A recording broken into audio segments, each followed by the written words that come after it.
There's a disproportionate number of COVID-19 death rates in the United States.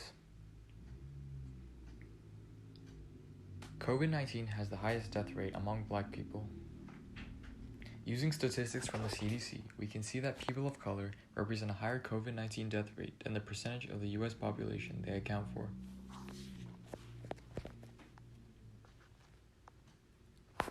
There are many reasons why Black people are more vulnerable to COVID-19. Here is one reason less talked about. A major reason is the quality of the environment. For example, in Louisiana, the location of major chemical plants are situated around the local Black population. These factories and plants emit hazardous particles into the air.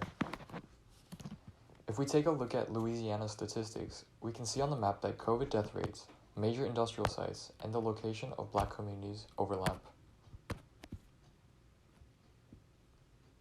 Black people in the surrounding areas are heavily exposed to the hazardous particles that are emitted from these industrial plants, and this can lead to them developing respiratory difficulties. These regions, where people already have weakened respiratory systems, are most vulnerable to the COVID-19 disease. Because of this, there is a disproportionate statistic of COVID death rates by ethnic group. Even though Black people make up less of the population in regions around the United States, they make up a majority of the COVID death rates. These statistics reveal that the historic redlining of communities in the United States has a direct relationship with how healthy people in the regions are. Redlined communities are more exposed to pollution and thus become less healthier. This concept is known as environmental racism.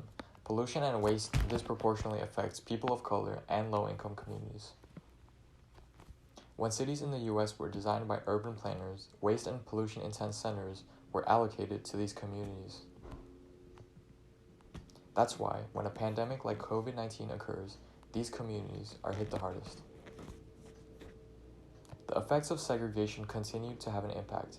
Communities of color tend to be less healthy and consequently have a shorter expected lifespan. Thank you for watching.